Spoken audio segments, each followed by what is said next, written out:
Добрый день, уважаемые дамы и господа.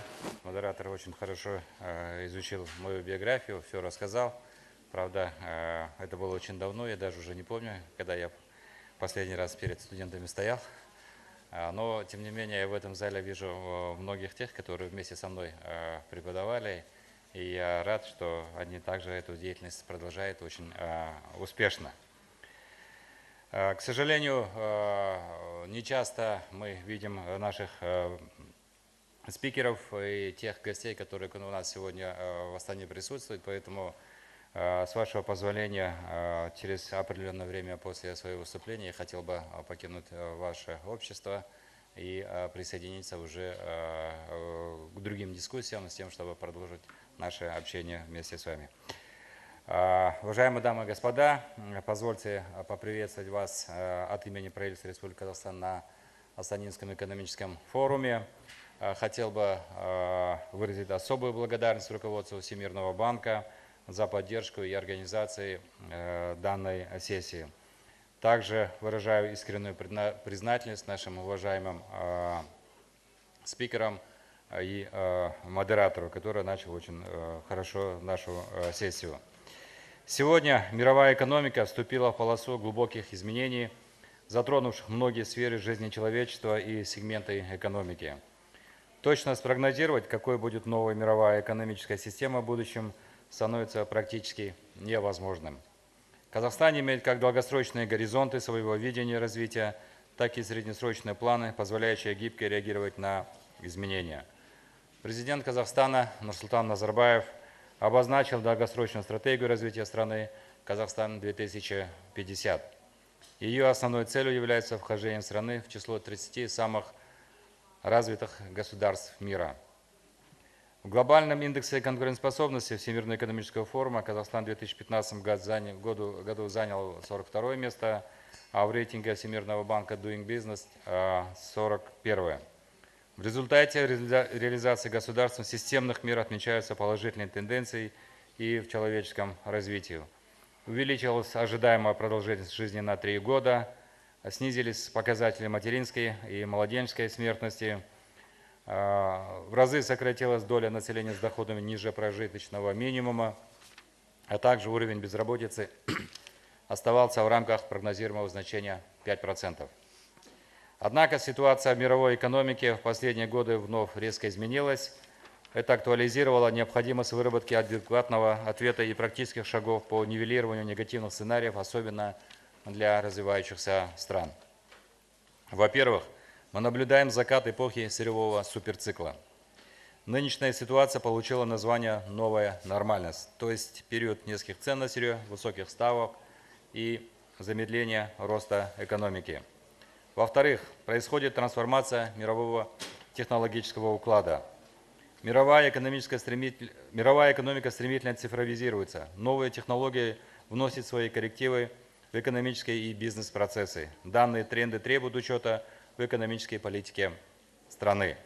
В-третьих, растут требования к качеству человеческих и трудовых ресурсов. Конкуренция за таланты будет только усиливаться. Уже сейчас важно начинать готовиться к этому процессу. Казахстан стремится стать региональным центром для их привлечения. В-четвертых, возрастают и риски глобальной стабильности. Наблюдается рост геополитических противоречий, неопределенности в отношении перспектив мирового развития. В-пятых, переформатируются глобализационные процессы. Конкуренция переходит от межстранового уровня к конкуренции между региональными объединениями. Наблюдается проявление различных форм протекционизма. Мировые вызовы и тенденции оказывают определенное влияние также и на Казахстан. Происходит сжатие рынков сбыта для казахстанского сырья в результате спада в экономиках наших основных торговых партнеров. На фоне валютных войн и кризиса развивающихся рынков возникают риски финансовой стабильности. Не исключаются также риски, связанные с углублением технологического отставания страны, региональными экономическими противостояниями. Наблюдается слабая интеграция Казахстана в глобальной цепочке мирового производства. В ответ внешним и внутренним вызовам разработан план нации 100 конкретных шагов, который определяет новую модель экономики Казахстана и создает основу для долгосрочного развития страны. В основу плана вошли 5 институциональных реформ, выдвинутых президентом Нурсултаном Назарбаевым. Формирование профессионального госаппарата, обеспечение верховенства закона, индустриализация и экономический рост, идентичность и единство, а также формирование подотчетного государства.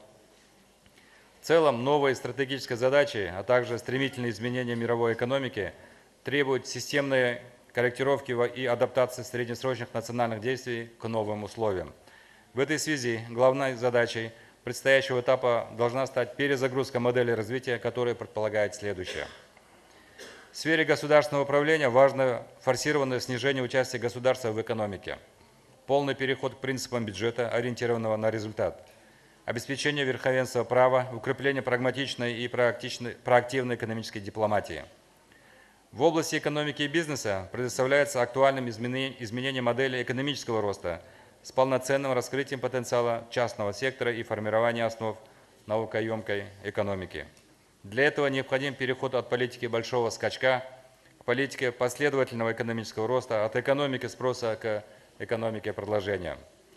Актуальным видится также переориентация от обеспечения занятости любой ценой к таргетированию производительности во всех секторах экономики. Переход от прямых к косвенным мерам поддержки и от государственных к частным инвестициям. Инфраструктурное обновление и цифровизация экономики, а также ее декарбонизация.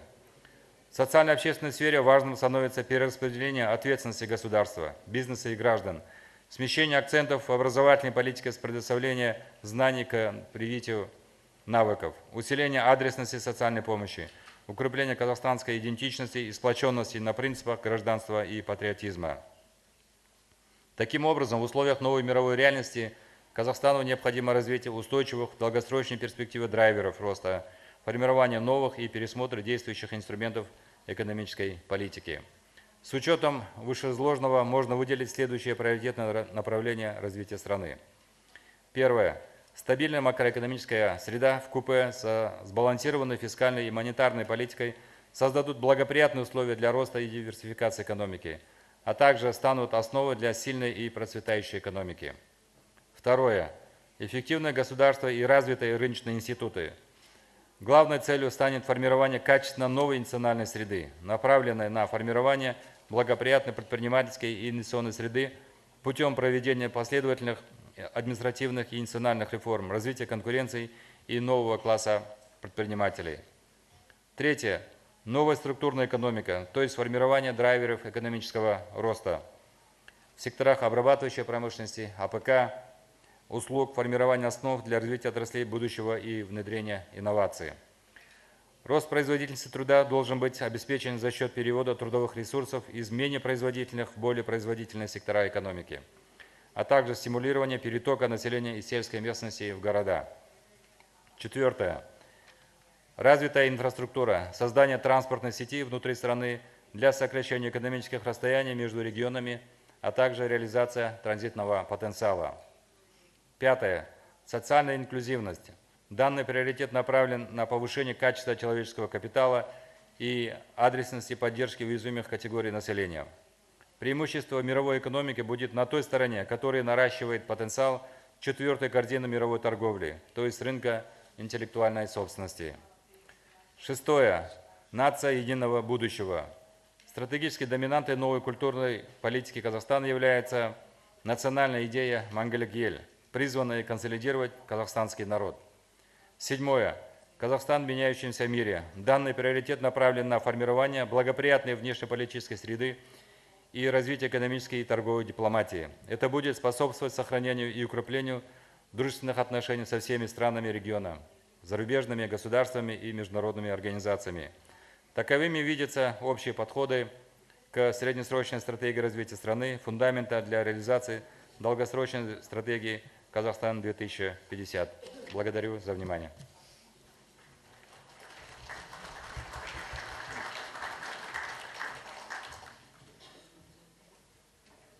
Thank you very much, Mr. Sakentayev.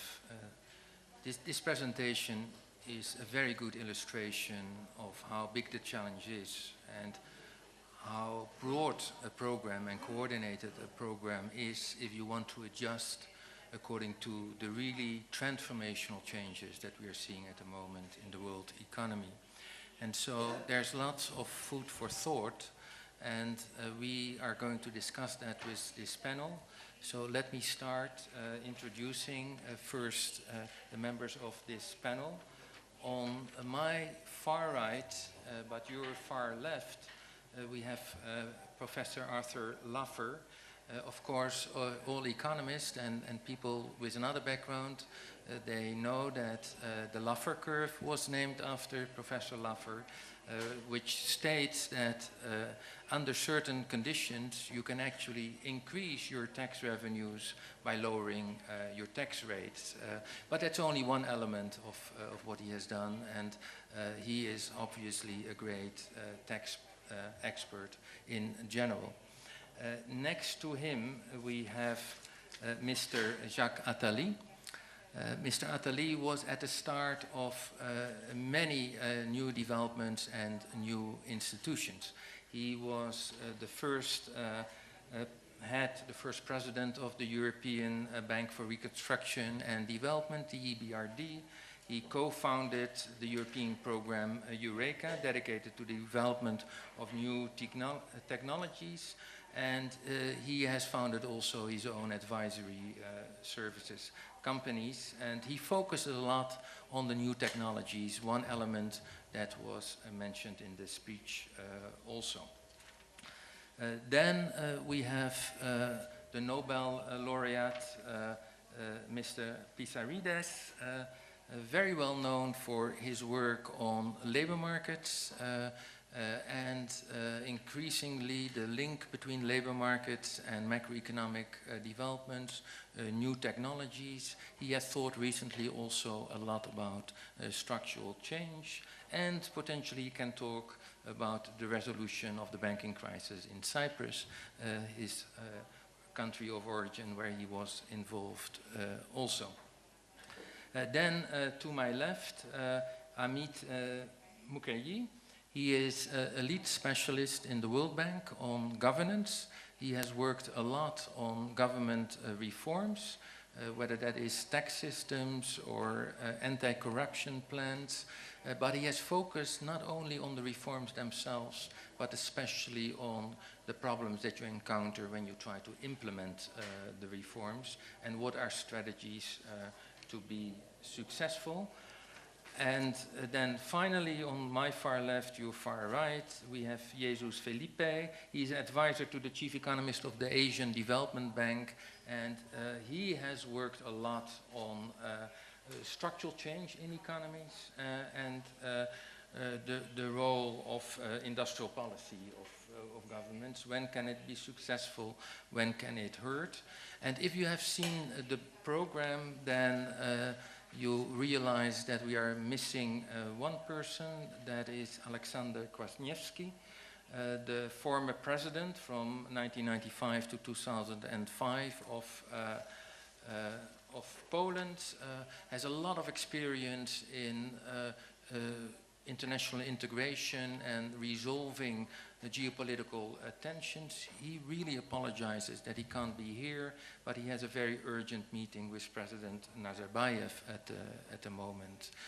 So I would like to pick up on some of the themes that we just heard and get a brief back and forth discussions, no long speeches, but just some Q&A. So let me start with Mr. Attali. We heard that as part of the reform plan, there is the focus on new technologies, and we have seen that all over the world. The digital economy is coming to all countries. There are new products being developed. Since that is your specialization area, what would be your advice to the government of Kazakhstan? How can you introduce and prepare yourself for those new technologies in a successful way? Thank you very much. First, I want also to apologize because after my short answer to your question, I have to rush for another panel. Well, first I want to congratulate the Kazakh country and people and the Kazakh government for this wonderful strategy for development. If we look at the countries around, unfortunately for Kazakhstan, Kazakhstan is the only one in the region to develop very well. I say unfortunately for Kazakhstan because you are not good if you are surrounded by people which are not as good as you are. In economy, what is important is geography more than anything else, and you need good neighbors to develop. And therefore the fact that the neighbors are not, all the neighbors are not as well modernizing that Kazakhstan is not an asset for Kazakhstan, contrary to what could be thought. Second, I would say that what is important in order to get the best of new technologies is to put technologies within the framework of what you have in mind in terms of reforms. Technology is just a tool.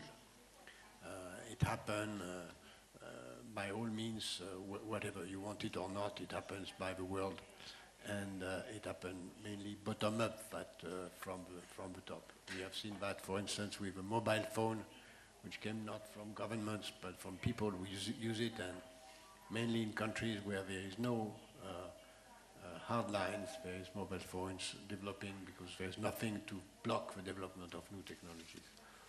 Therefore, I would say what is important to get new technologies, and the best of them, is to have a clear vision of the global framework.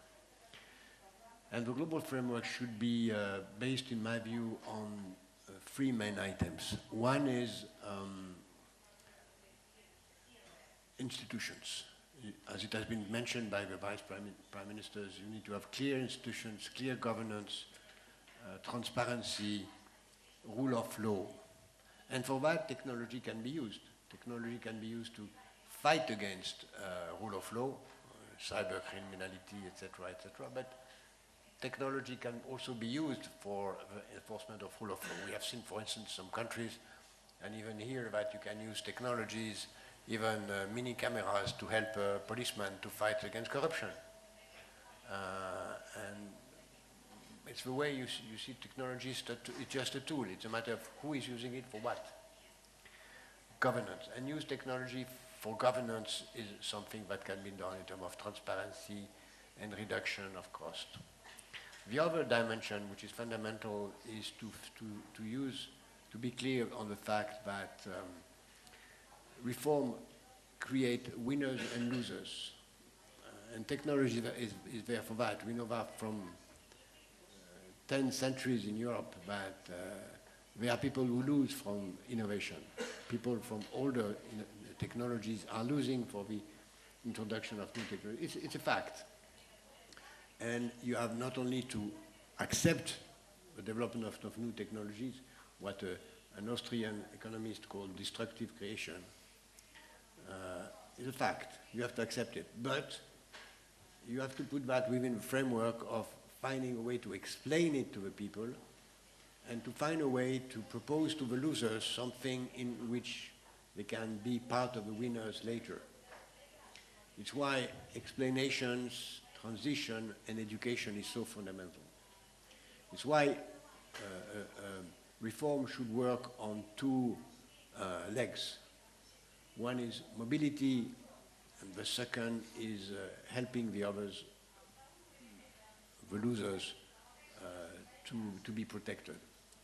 I would say flexibility and protections. For instance, if we introduce new technologies in a company that will destroy the existing technology, fine, do it. You have to do it. But create a mechanism for the people who lose their jobs to be trained in the new technologies or something else and to have another job. Never do something when you help the winners and have the losers out of the game. It's very important to have the two legs to walk. And also, and that third point, if you walk, you have to know from where to where. You need to have a vision of where you go. You have a reason to walk. If you walk, that's fine, you need two legs, but you need to have a reason to go somewhere. And therefore, it's very important, and this is done within the program that has been mentioned, Kazakhstan 2025. It is very important to put that within the framework of where we go. That may explain why the technology is needed. But what is important is that technology is mainly something coming bottom up and not top down. The only thing that a government can do is develop education, create the relations between university and research center, provide tax incentives for research and innovations within the private sector in order to consider that research is a priority even and mainly in the companies, and the rest is a matter of governance. Thank you. No, thank you very much. Really important that you brought in the social dimension in the discussion. When you have reforms, when you have new technologies, there are winners, there are losers, and it's incredibly important to have the right communication strategy so that you build a social contract with the whole society. And one of the areas where you see that is in the labor market, and the first Deputy Prime Minister mentioned the changes in the labor market also in his speech. So this is the right moment then to ask advice from Mr. Pizzarides, who studied this for a long time. Thanks so much for staying with us, as long as you could. Please, what's your view on the changes in the labor market, the winners and the losers, and what should be the government strategy? Yeah, thank you very much. I can be brief, actually. I mean, there will obviously be... It's going to become a very fruitful panel eventually. Yeah, apologies, because that was arranged already early on, that there were next meetings. Yeah. There will always be losers from new technology. I mean, when we say losers, in fact, they shouldn't be losers. Because new technology brings higher productivity, brings higher wealth, and everyone can benefit. The question is, how do you spread the gains and the benefits from new technology to everyone, rather than those who remain in the sectors of technological innovation, especially management, who tend to get a big slice of the new technology. And I think the best way to do it is by helping entrepreneurs in other sectors, rather than helping the workers directly, which is what Mr. Attali was saying and many others say. I mean, what I said is very often anathema to the left of politics. When you say to, especially parliamentarians, left-wing parliamentarians, that we're going to encourage the introduction of new technology, many people are going to lose jobs, and to compensate for that, we're going to give lots of money to entrepreneurs to create businesses elsewhere. But in fact, that's the best way of helping people. Because if you don't help entrepreneurs create jobs elsewhere, however much you help the workers, if the jobs are not there, they're not going to get them. Your priority should be to create new jobs. And there are sectors that will expand under new technology, because when we introduce new technology, people are wealthier, and when people get wealthier, they have demands for services which they don't have when they are not wealthy. The best example is health and care. If you're poor, or even if you are not wealthy, and say a member of the family becomes sick, you tend to look after that person at home until you don't have the knowledge anymore to go to a doctor or something. But when people become wealthier, then they expect to have good professional care rather than self-care. Those are jobs that will be created as a society expands through the new technology. Then there are many services that provide directly to the new technological innovation. Recently there was a very interesting article in the New York Times about Apple and the jobs that Apple are creating. And in fact, the highly technological jobs that are being created are a tiny fraction of the whole of Apple Corporation in job creation. Most of the jobs created by Apple are the delivery people, the ones who answer the phone or do chatting up online. They are the shop assistants. They are traditional jobs in the retail sector. But when you talk about Apple, you think it's the primary digital company that has destroyed so many jobs elsewhere. But in fact, the company itself has created thousands of jobs in traditional retailing where you wouldn't have thought about it. So it's that kind of job that is going to be created to absorb the people who lose their jobs because of the So if we can apply this reasoning to the current situation in Kazakhstan, where over the last 10 years lots of jobs were created in the construction sector, in the non-tradable services. People from rural areas found these kind of jobs in cities, which was very consistent with the high oil prices because you lose your competitiveness in the tradable sectors. Now the oil prices have collapsed, which is almost like a technology shock, and there are jobs being lost at the moment in those construction sectors, in the non-tradable services. Following your reasoning, and that's probably the only solution, is you have to create new jobs through entrepreneurs in those new sectors that are becoming competitive now. Can be agribusiness, can be other sectors. If you were a minister, how would you approach this? Is this just get the environment right and then these jobs will come, or is there certain policy that you can pursue? Yeah, I mean, in the first instance, the deputy prime minister already said it. He said they are 41st in the doing business. I mean, obviously not every country can be top, but improve the business environment for SMEs, because these jobs will be created by small companies. There will be young people coming out of university, setting them up. You know, I mean, I suspect startups are fashionable here, but in Britain, where I live, every young person wants to start a new company and become rich quickly. I mean, there's nothing wrong with that. In fact, there isn't, because my own son is doing it. So, but what the government can do is to help the creation of these businesses. And the best help actually that governments can give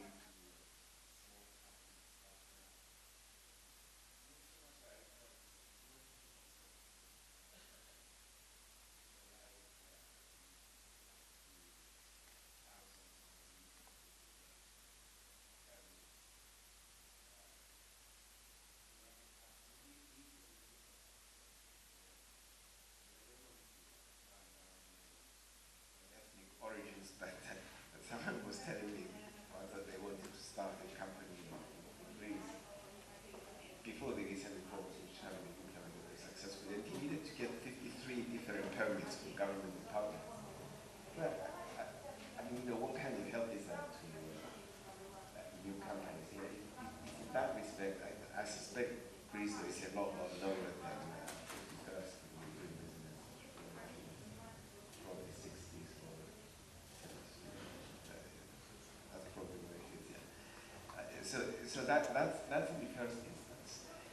Then another big impediment to starting to small businesses is the provision of finance, because banks are very cautious in giving finance. They need good collateral, but small companies don't have the collateral because they don't have the reputation. Some studies I've seen, they said the biggest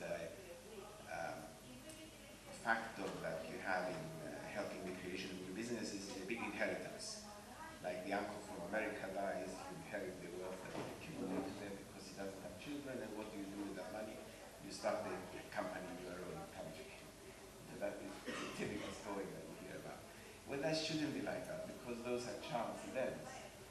And that's where government help is needed, to provide some kind of guarantees to loans with due diligence and everything else. Now, in the United States, especially, but some other countries now as well, they have the angel financing, where you share in the equity of the company by starting it.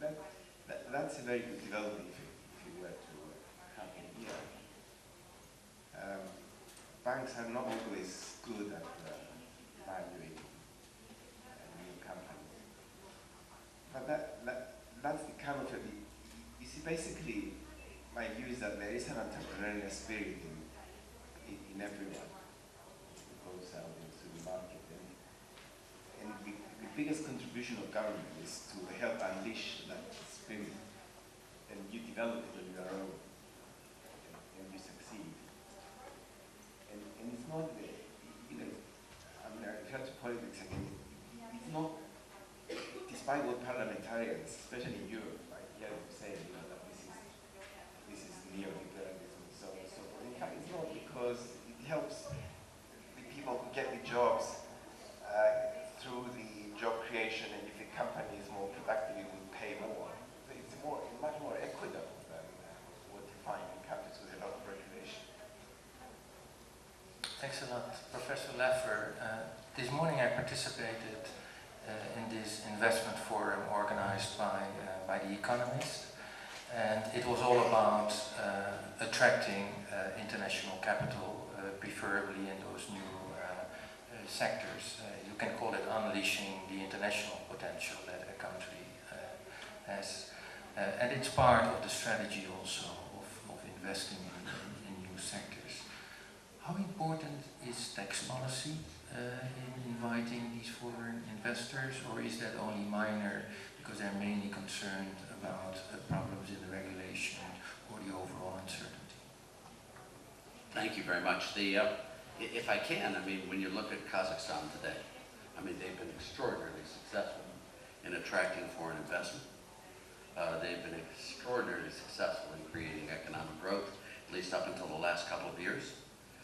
If you look at sort of the engines of that, obviously oil is a huge engine of growth. I mean, it's a blessing came to this country, but even with oil, Kazakhstan has done a great job on making its country attractive and on outperforming its neighbors. I mean, and the rest of the foreign Soviet republics, they're by far the shining star of all of those countries.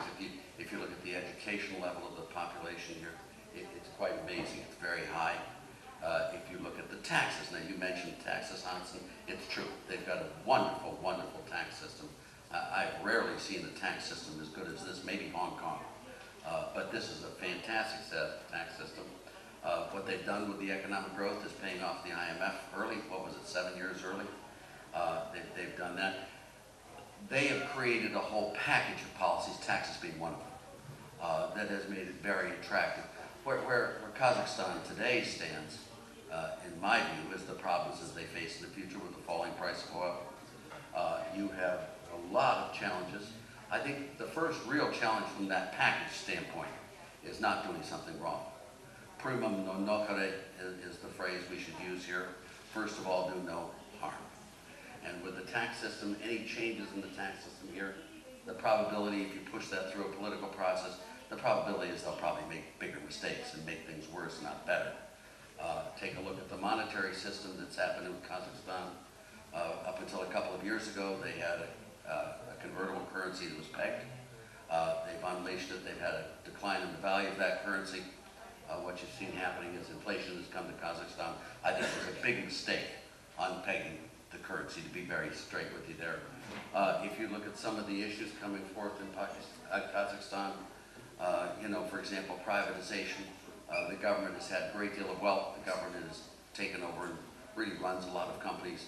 I think it's key for the future of Kazakhstan is to privatize the economy as best it can and move in that direction.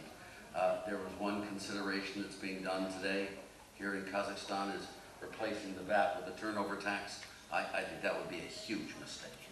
A turnover tax is an extraordinarily inefficient one. What you said, Hans, I think to Christopher here is the right thing is, is it really just getting the environment right? And I think that's correct. And Chris, I think what you said on all of your comments was, if you get the environment right, you've really allowed for a framework for economic growth and development. I go back to John F. Kennedy's quote, where he said, the best form of welfare is still a good high-paying job. And frankly, you can't love jobs and hate job creators. You just plain can't. You've got to create that environment there. And I think one of the things, Chris, that you talked about so beautifully in Greece, forgive me, I'm sorry, but I do notice you live in England, which is probably a smart thing for entrepreneurs to do. But if it's not in Nashville, Tennessee, where I live, that's even better. But you're welcome any day. But get rid of the obstacles. You know, government doesn't create wealth. Government provides a framework for wealth to be created in the private sector.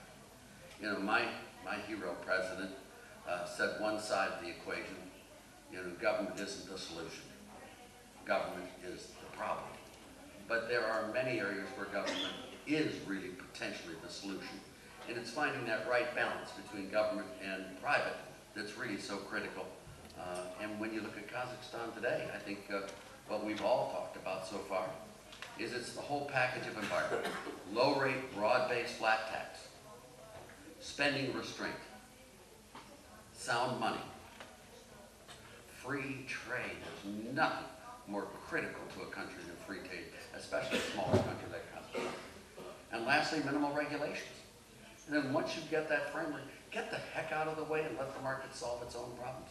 That's really where we can go. And there are lots of opportunities here in Kazakhstan, but I think so far, Chris, I agree 100% with what you said. You've got to let the private sector replace those jobs. You can't have the government come in and try to direct those things. The government just, it doesn't work. Incentives, everything in economics is about incentives. And what you need to do is let private incentives really tackle those problems. Thanks a lot. So unleash the potential in the labor market, don't interfere too much, make sure that you don't make mistakes as a government, and privatize.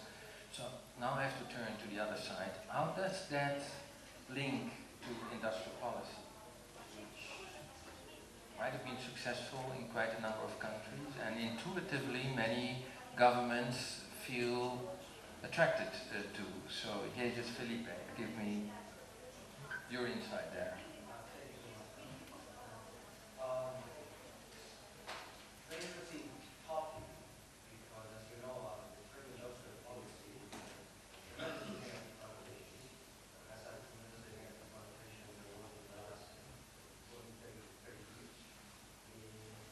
The reality, however, is that all countries in the world do it. All countries in the world.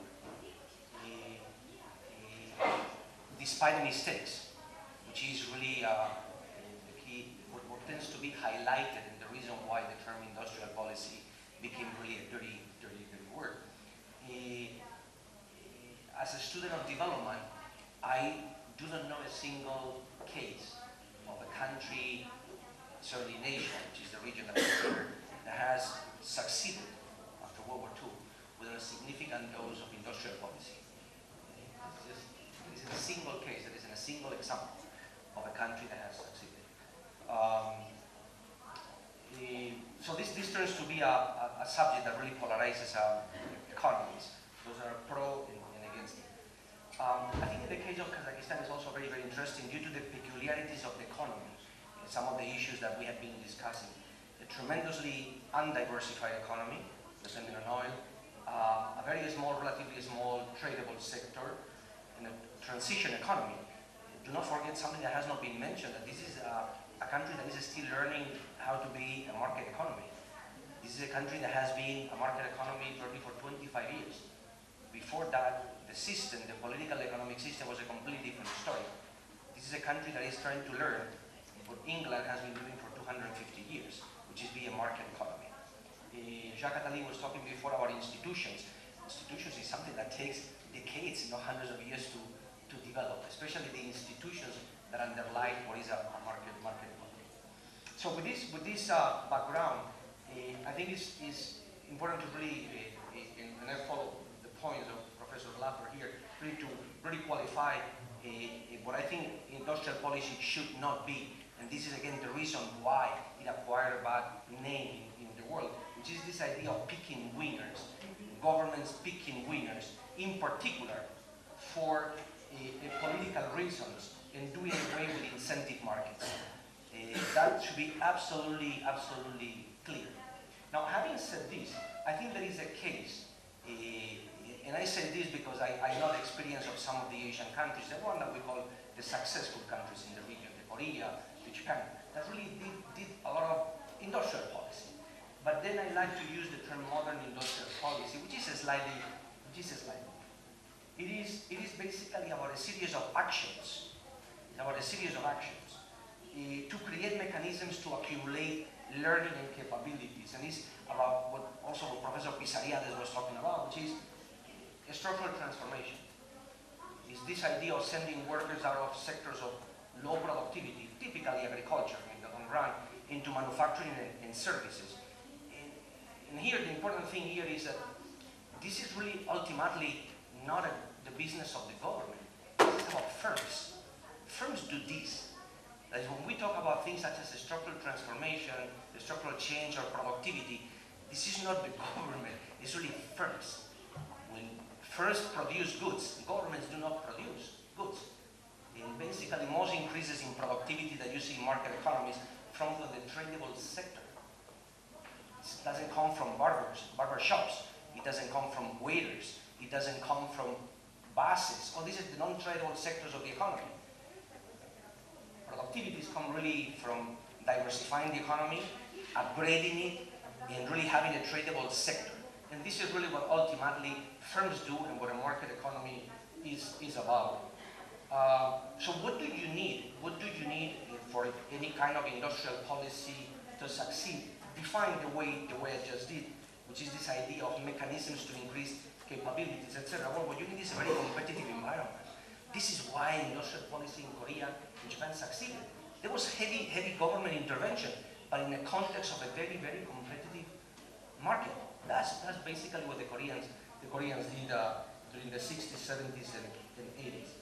Now, what have we learned about this question of industrial policy, which is the public sector intervening in the economy, in the form of providing some assistance for some firms and sectors to take off? Well, that needs to be done on a selective basis. You cannot just provide assistance to any person who knocks on your door, especially when you know that these are sectors that have been there and really that are dead with losses. It has to be provided with sunset clauses. What is a sunset clause? Is I'm going to assist you, but we have a deal here. This deal is for 5 years, for 10 years, whatever might make sense depending on the context. It has to be done in exchange for targets. This is how the Koreans did it. The targets could be done in terms of export, for example. There has to be clear benchmarks for success and failure. As soon as you realize that a government intervention is not succeeded, what do? You kill it. You stop it. That's what it has to be. There has to be clear mechanism for monitoring and evaluation. Any government intervention needs to be evaluated. If it works, you just leave it there.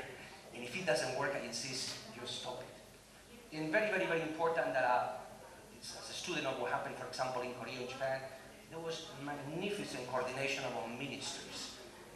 Implementing industrial policy, if done and properly, requires coordination among ministers.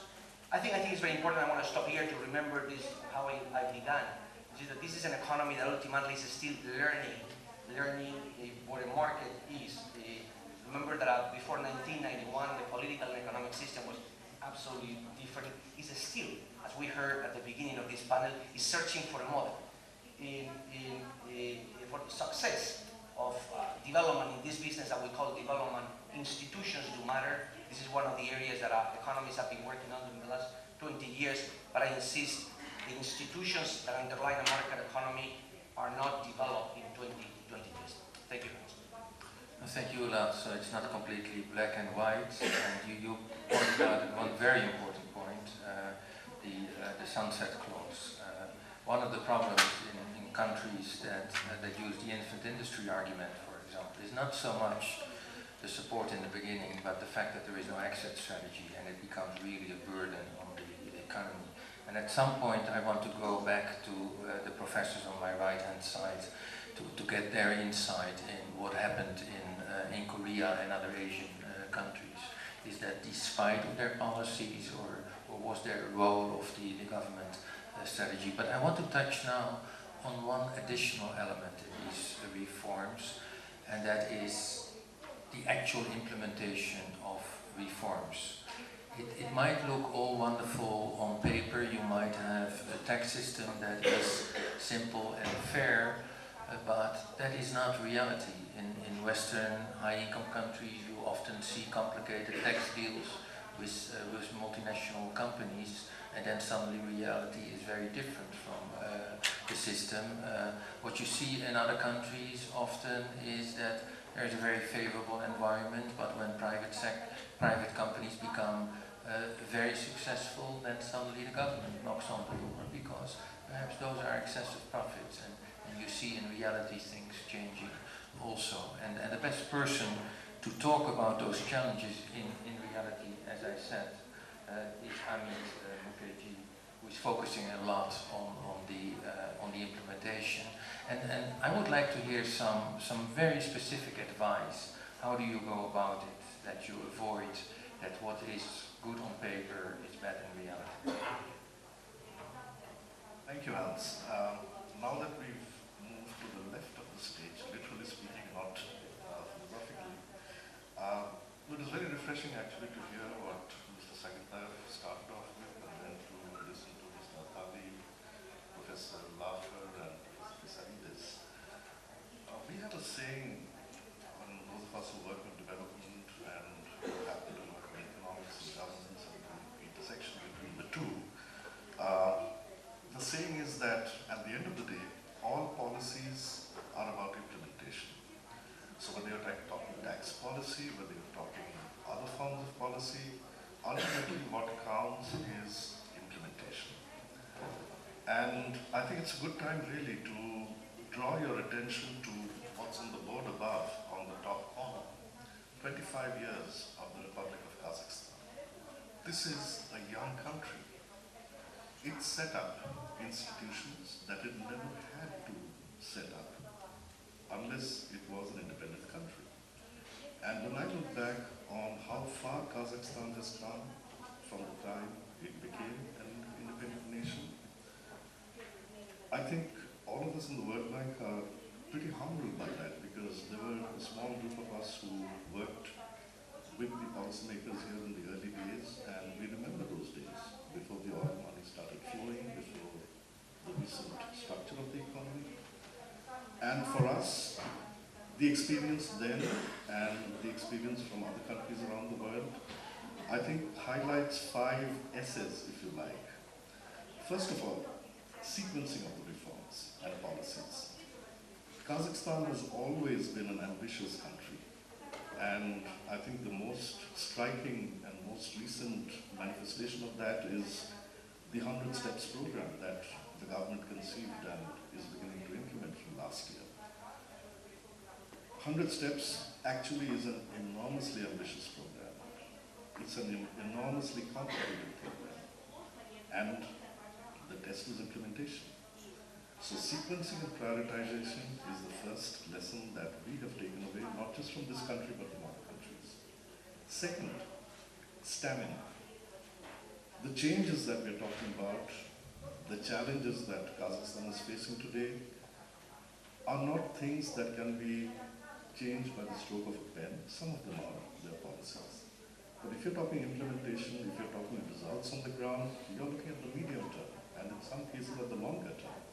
So, stamina, stay the course. Third, when you're dealing with challenging reforms, many of which have to be coordinated and sequenced, top-level support, sustained, publicly declared support over and over again is extremely essential. And Kazakhstan has been pretty good at doing that in the past. And I think it's something that it should continue to do. The fourth S, to my mind, is in the context of Kazakhstan, in the context of the reforms and the modernization challenges, the social impact of the reforms and the policies that are being or will be implemented. This is a country, like all countries, for the government to be effective, it needs to have the trust of firms and citizens. And that's a lesson that Kazakhstan has learned well in the past. Those of us who have worked here over an extended period of time, have worked with Kazakhstan's policymakers, it is there. I'm just putting it on the table because it's something incredibly important to remember.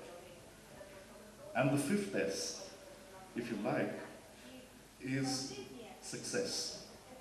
How can Kazakhstan learn from its own success? Not just from other countries' success, but its own success. If I look across the policy spectrum in Kazakhstan today, despite the youth of Kazakhstan, it's a 25-year-old country, there are areas like, for example, foreign policy, where by any measure, Kazakhstan has done incredibly successfully, navigated the complex waters of foreign policy. How was it able to be so successful in that field in terms of generating and implementing policies? And what lessons does that have for other endeavors that we're talking about? And how to do that is, I think, again, the devil is in the details, but the four most important lessons that we have taken away, which we'd like to put on the table.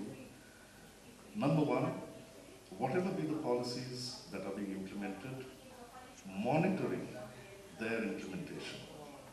And not just monitoring in terms of whether laws have been passed, but monitoring in terms of results on the ground.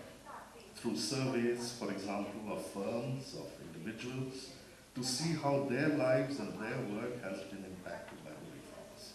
It's not enough to pass laws. It's not enough to reduce regulations even, unless that has a direct impact on the lives of your citizens and the business of firms. And how do you capture that? Through public feedback. And surveys are one method to do this. And again, we go back to some of the issues raised earlier. I think Professor Pisarides and Professor Laffer talked about, among other things, the role of technology. How can you use technology to harness this kind of public feedback and integrate that into your policy mechanism and feedback loops?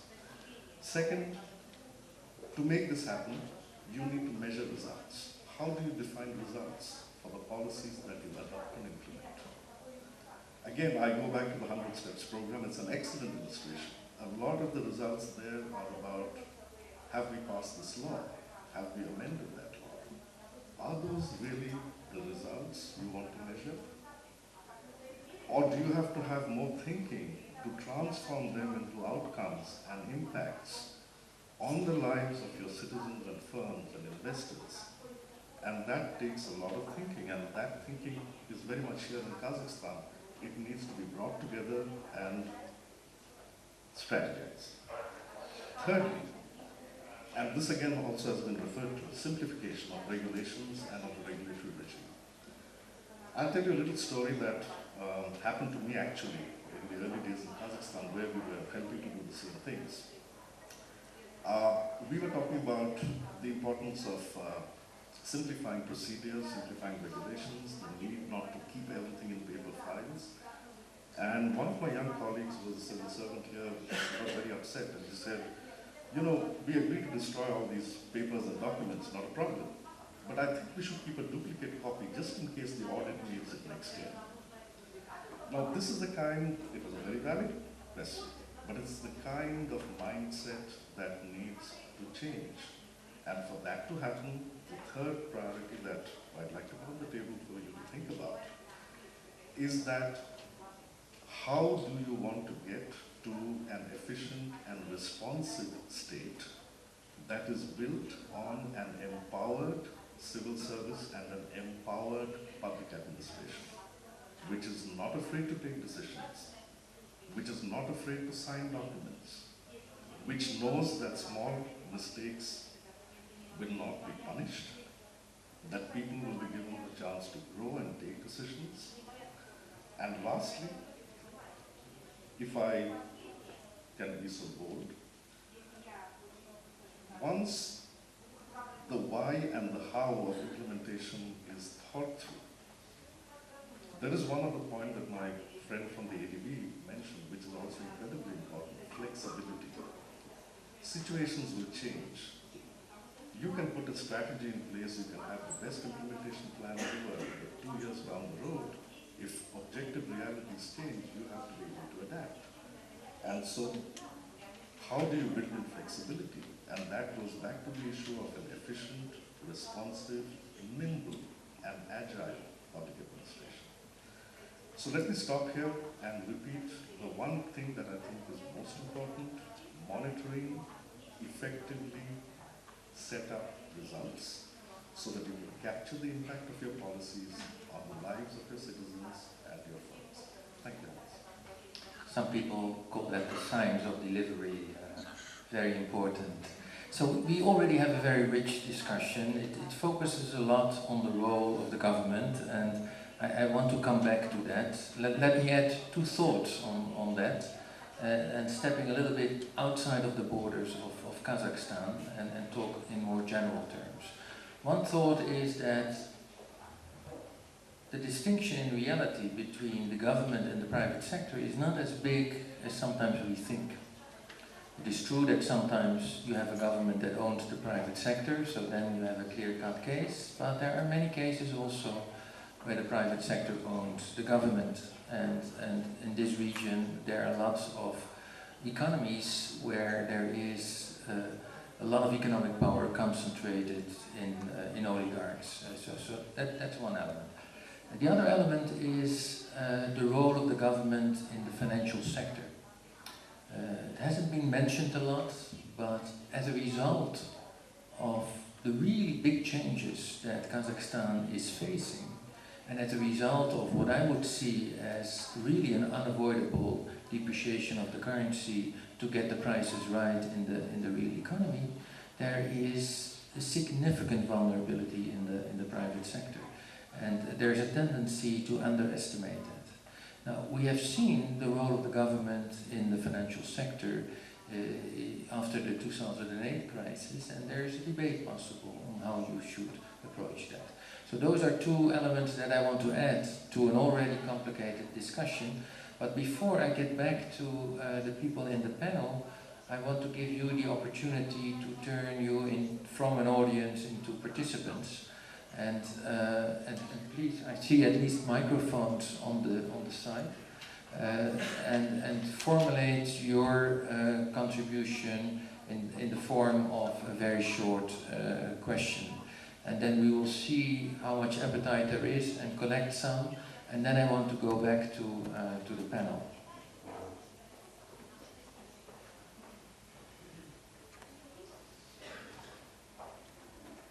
Good afternoon.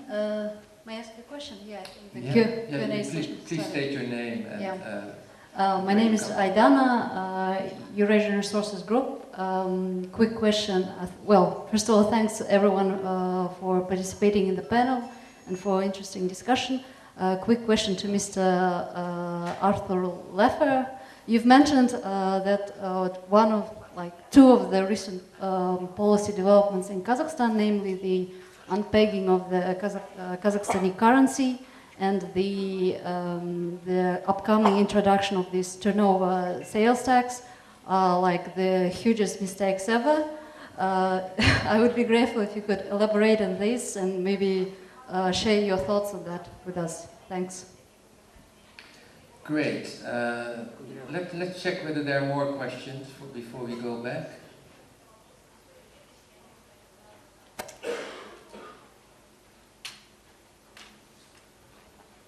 Hello, my name is Juno Kim. I'm with Samro Kazina. One of the things that we're looking at is to really push to diversify this economy. And I was just wondering if I could hear some insights on the government's role in that and how to diversify this economy. Thank you. One more contribution? Yeah?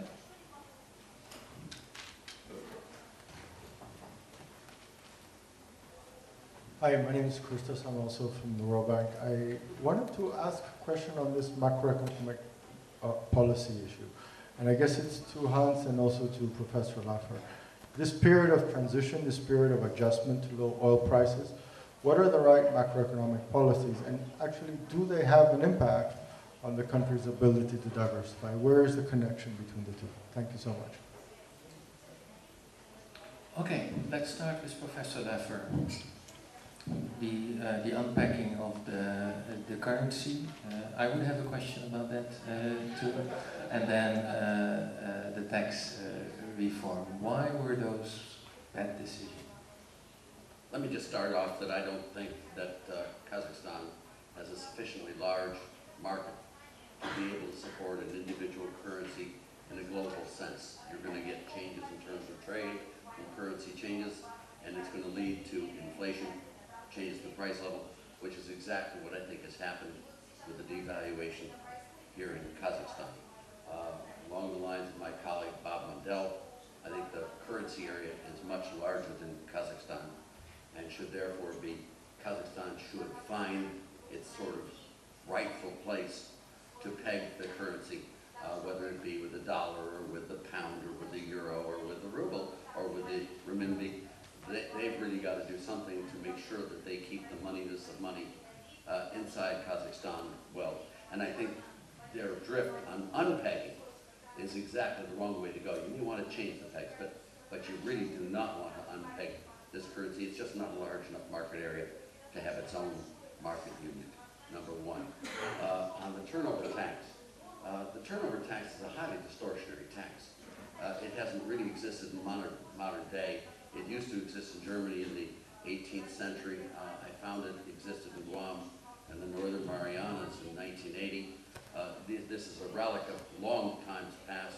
The reason Germany had such vertical integration was because of the hugely distortionary nature of the turnover tax. Any way you can avoid that, people think it just raises a lot of money at very low rates, but what it really does is it destroys the degree of vertical integration of companies and has enormous distortion in the way business is allocated. Far better to raise the same amount of revenues with a flat value-added tax, with a sales tax, or if you want, as a flat income tax with very few deductions, exemptions, or exclusions. They are the least distortionary tax, low rate, broad-based flat tax, so you provide the least incentives for people to evade, avoid, or otherwise not report taxable income, and the least places to which they can place their income and avoid taxation. Okay, let me follow up on that. I think there are actually rules that you're not allowed to ask a moderator questions, but since I was asked a question, let me lose my head of a moderator. A moderator means that you're mitigating the differences in the debate. Let me try to make the difference a little bit bigger, especially on the currency regime.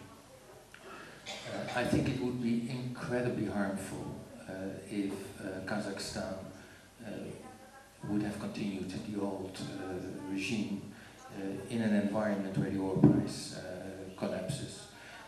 I agree very much that small, open economies, they shouldn't have their own currency. If you look at Western Europe, I think that's a perfect example. They tried. It might not have been optimal in the way they created it. But trying to have your own currency and think you can have independent monetary policy when you're small and when you're open, that is a fallacy. But at the same time, there was a reason why Norway, also a small country, was not part of that. Because once you are an oil exporter, you're not part of an optimal currency union. And so let's think through what happened in Kazakhstan and what happened in Russia and what happened in Azerbaijan. During the period starting in 2000, when the oil prices started rising, all other prices in the country started rising. And that's the standard, call it the Dutch disease, but that's a standard mechanism. You start spending part of your revenues in your domestic economy, the capacity is limited, it translates in higher prices domestically, it translates in more volumes. Now, in practice that meant that over a period of less than 10 years, all prices doubled relative to the United States. That made them completely lose their competitiveness in all kinds of other sectors. Now you can do that without having your own currency moving up, because you can have more inflation, relative price change. There's nothing wrong with that, and that happened actually. But once you have the reversal of it, and you don't have the instrument of the currency, it means that you need deflation, undoing that doubling of all the prices. And whatever the reason is, but we know that experience tells us that it's incredibly difficult to have internal devaluation, especially of the size of this. And there you see that all countries that are not using the currency actually create a deep recession. That's unavoidable because these relative prices will go where they have to to go. So that is why in this period it's very useful to have that currency. And some people say, oh, but the currency devaluation created a lot of loss of income and it created inflation, and that's a problem. No, that's not true. The loss in income came because of the lower oil prices. That created a 10% loss of income in Kazakhstan, a 15% loss of income in Azerbaijan. And then the question is, how do you absorb that how do you share that burden? And that's where the currency policy is coming in. So that's the start of it, which I think is completely unavoidable, apart from the fact that it's very costly. But then you have all these knock-on effects, and that's why I started talking about the financial sector, because then you have to address that.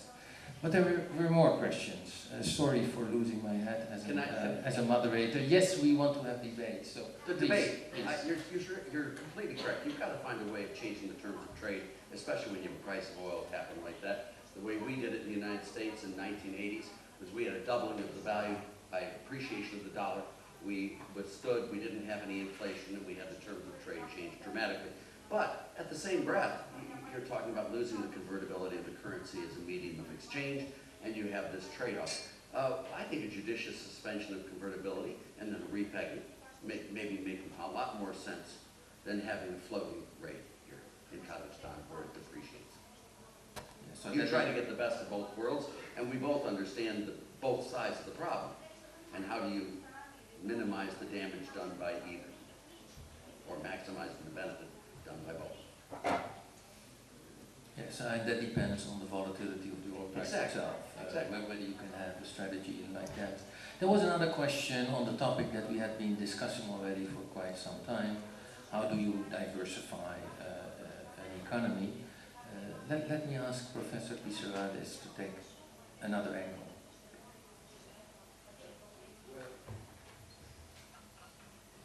Again, the diversification of the economy will come mainly from the closing down of jobs in one sector, that's in the main sector of the economy that is not doing well. And if you take the extraction sector, for example, not doing well, releasing many workers, and those workers will inevitably go and get jobs in other sectors of the economy. Will diversify.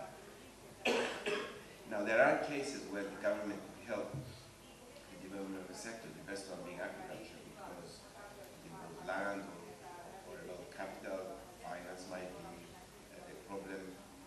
You might need some government help in those directions, but essentially, like beyond information that the government provides about the comparative advantage of the country, doing better research than the private sector, I don't think they can do very much to promote new sectors of economic activity, unless obviously they come under the public domain. I mentioned the health sector. Some of most countries have state health systems, and they are government jobs in the health sector. But when it comes to diversifying into say real estate management, tourism, hotels, and all that, government's role is mainly giving planning permissions to development of these things, and development of land, and the tourist sector, building hotels, care for the environment, care for these social goods, and like the environment, energy, that is usually under government control, energy extraction. Beyond that, the private sector will diversify, because it will have a tendency to diversify in sectors where there is comparative advantage and there is profit to be made. I want to get Jesus Felipe's take on how do you diversify. Thank you. If I had the answer, the right answer, I might not be here. It's really not a recipe. There is no recipe to diversify.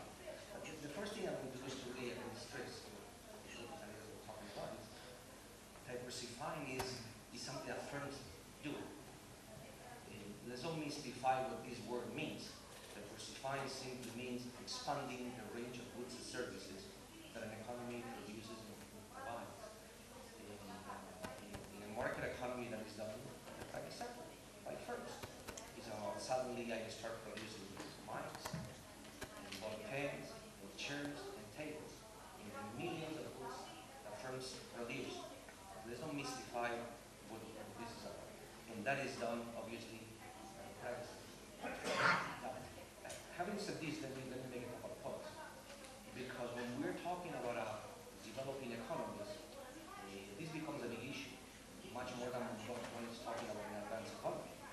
The big issue is that the whole dilemma of development is a problem of diversification of the economy. Why?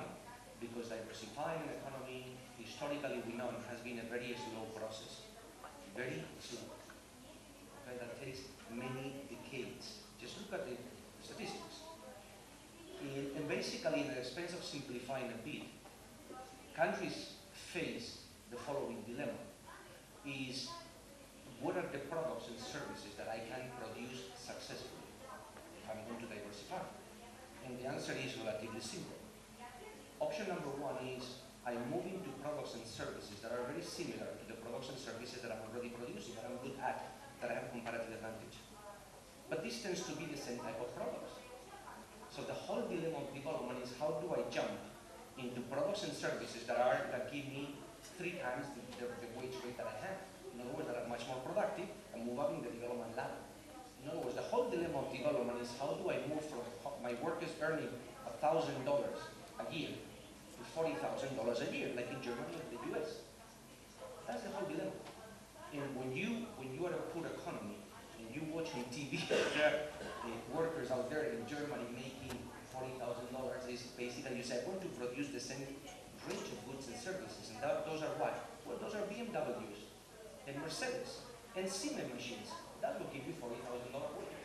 Not agriculture, not bananas, not pineapples. So the whole dilemma is how you shorten that period. And that is the question. That is where industrial policy comes, because countries have really wanted to really shorten that period. That is the whole story. So is there a rationale for government? I need to get back a little bit to my point. And the answer is yes. Why? Because this business of development is full of what we call market failures. Market failures. I want to open a hotel, which is what Professor Pizarro was talking about. And what is my problem? My problem is that I don't have an airport. Who provides the airport? Of course, the government. But of course, his point is correct as a public good. What is the other problem? The other solution, the other problem? Well, I'm a poor farmer in Kazakhstan. And I want to export to where do I want to export? Of course, I want to export to Japan, to the European Union, and to the US, which are the rich consumers. That's what the rich consumers are. What is the biggest problem of exporting agricultural products? Is it a problem of transportation? It's phytosanitary conditions. Extremely stringent in these economies. What is the role of government? Provide information. What does that mean? Tremendously high coordination between public and private sectors to do this well. This is what modern market advanced economies do well. This is what Kazakhstan is still learning.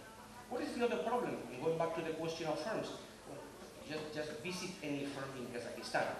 And not to put this in very personal terms, I'm going to give you another example, which is the country where I live, the Philippines. Many years ago, I was teaching I taught at Georgia Tech in Atlanta. I had a Toyota. And I used to take my car for an oil change to Toyota. So when you enter Toyota in Atlanta, you see a big sign that says, we do the oil change in 30 minutes, or the next one is on us. Does everyone understand that? They guarantee you that do an oil change in 30 minutes. If not, the next one is for free. Well, you can imagine me how many times I was there with my watch. How many times do you think Toyota gave me an oil change for free? Never. I left my car, and in 30 minutes it was done. Many years ago I moved to my current job in the Philippines, in the Asian Development Bank, and I took with me my Toyota. And I took my oil change to Toyota, not just any Tom, Dick, and Harry small shop, but to Toyota. Do you know what is an oil change in Manila? You leave the car at 8 o'clock in the morning, and they ask you to come back at 5 p.m. for the same technology, which is an oil change. This is not about building an Airbus or a Boeing plane. It's about an oil change. In Atlanta, it's 30 minutes. In Manila, it's 8 hours. That's 16 time difference. It explains to you the differential increase rate between the two economies. Thank you. Thanks a lot. You mentioned that diversification takes many decades. Let's take one historical example. Probably at the moment, California has the most diversified economy in the world. You still have raw materials there, you have agricultural business, you have manufacturing, you have Silicon Valley, you have high education systems. And often we forget that California started out as an oil country. The only asset that they had was oil. And the way it diversified over time was by building up other assets. And so first people came in, then capital came in, human capital became very important, good schools were started, ultimately good universities, and you had an environment of very good institutions.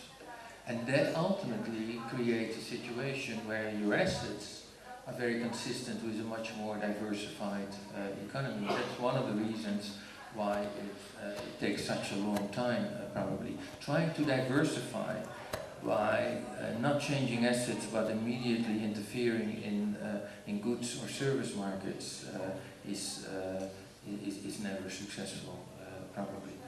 We have less than 10 minutes left, between 5 and 10 minutes, I think, before the scheduled end.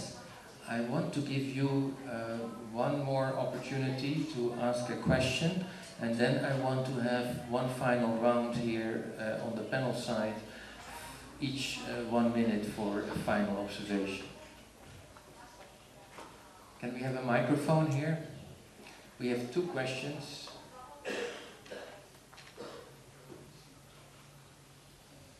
Yeah, let's start there, that's efficient, but then another microphone here.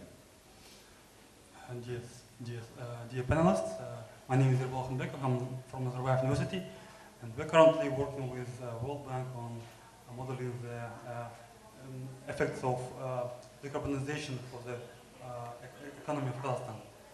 And that's my question is, what do you think is an effect of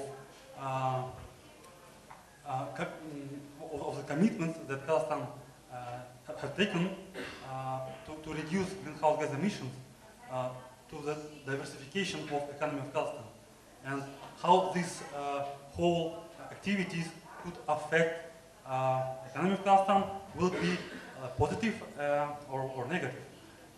And also, what do you think about the future of carbon markets and the role of Kazakhstan in this market? Maybe you can imagine of some financial mechanisms to support these green initiatives and carbon market as a whole. Thank you. Thanks a lot. And the final question? No, you do need a mic because of the translation.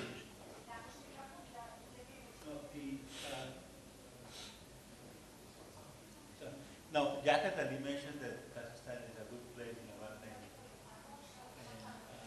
And Mr. Laffer mentioned that they have done very well. Now, if we're a good place in our neighborhood, how does that factor into your strategy? What do you do? If you have a comparative advantage that you take us, or should you go for a closer economy, or should you look for different markets?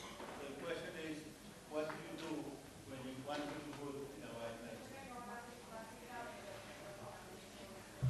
Okay, so 2 questions. One is the impact of clean energy, green growth strategy, internalizing externalities. What is the impact of that on diversification?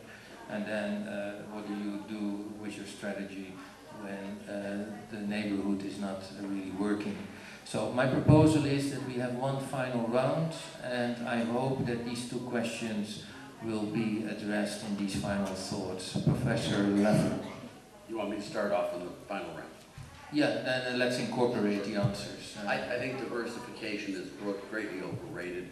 I do agree you should diversify, you get more productivity. If you don't get more productivity, it's the silliest thing I've ever heard is to diversify. What you need to do is make sure you temporally use the resources correctly. You shouldn't, if it's a government, they often just spend the resources and then they're left with nothing when the market price for oil goes down. And private sector does much less damage because they often keep the inventories in and arbitrage over time. And then your view on the green growth? That one, what I think you do here is the real problem with green and carbon is that carbon taxes per se will hurt growth. So what you want to do is, along the lines of what Al Gore and I have been doing together, is, I would swap a carbon tax for an income tax every day of the week and twice on Sunday. A carbon tax is a far more efficient tax per dollar of revenue. The problem with the carbon tax is it kills growth, but it kills it much less than does an income tax. So therefore, a dollar for dollar swap, I think, makes a lot of sense to bring green in without doing economic damage to the overall economy. Do you have any thoughts on the bad neighborhood and what it means? Yeah, I don't think the bad neighborhood makes any sense whatsoever. You have free trade either way. Whether your neighbors are, China, or whether your neighbors are Mexico, free trade is always better than restricted trade. And I think that a lot of the gains from trade really come from accepting ideas from them. Let me just say, I think the embargo on North Korea is the silliest thing the United States has ever done, next to Cuba, next to Iran. Because what you've done is guaranteed enemies forever, and you've guaranteed total loss of communication and solving of problems. So I think embargoes are the worst thing, and if you have a bad neighborhood, have more free trade, not less. Professor, on the bad neighborhood, I couldn't agree more. I mean, like each country's neighborhood is the entire world. Trade costs are down. Like Kazakhstan doesn't need to grow to exporting to the countries that are bordering these down republics, or even Russia. They can export to the United States. So that's settled. Now on the issue of carbon markets, actually, I would broaden that issue a little bit. It boils down to how you measure welfare and growth, social welfare in the country as a whole. If you only look at GDP and if you only care about GDP, obviously carbon taxes reduce growth. But if you include things that are measurable but they're increasingly used in measurement, like if you include the quality of the environment, climate change into your measures of GDP and growth, then obviously switching to greener forms of energy through carbon taxes could be efficient. It could give you more growth in this broader sense. And I think that's where we are heading currently. It's not like, these things are good, but they give us a lot of growth, so let's go for them. The challenge is finding ways of measuring how do we measure how do we quantify the other measures like environment and climate change, especially on climate change, has been a lot of work. I should say word on the switching from VAT to turnover taxes, which I didn't like here, but it just doesn't make sense as a policy. When Britain was a very badly managed country in the 1960s and early 70s, they had a payroll tax and turnover tax and no VAT. And it was just a very badly run economy. In fact, when the payroll tax and the turnover tax is closely related, it hits mainly the working tax because it's a tax on employment. You could reduce it down to a tax on employment. Well, if you tax employment, who suffers? Those who get the employment. So I'm astonished that it's even under discussion, actually. If provided it is, as I say, but I don't know anything about it until I heard it. And that's it. Was there just your final thoughts, if you want to add something more, but... Well, fine. The final thought is what I said right in the beginning. Don't expect government to do it for you. What you would expect for government is to remove the obstacles that you have in developing a mature market economy. That's the way to go. But unfortunately, many countries are not managing it very well.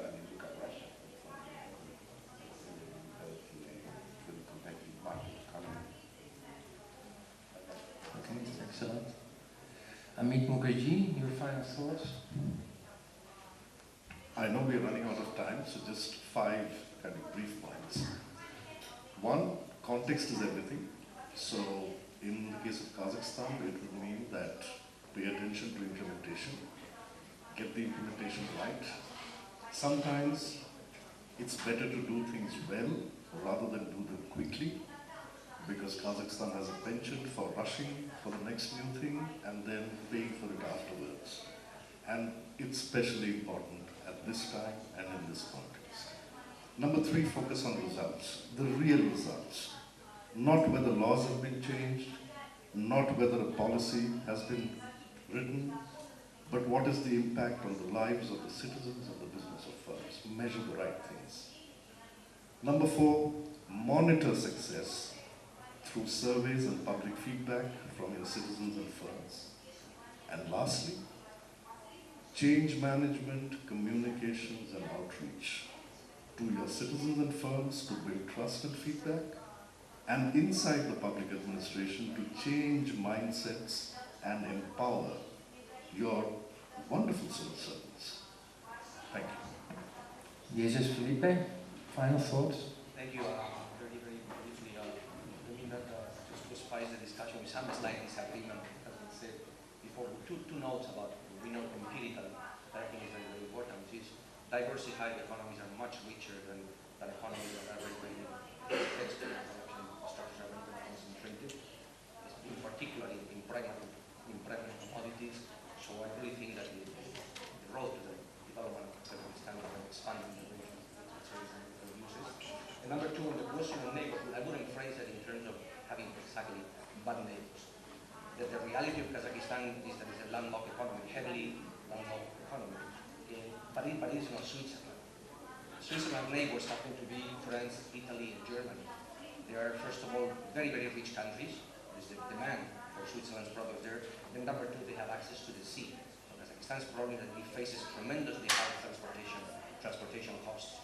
This is something that Switzerland does not face. So my advice on this point would be to cooperate with the neighbors and invest heavily on good, state-of-the-art transport infrastructure. Thank you. Thank you so much.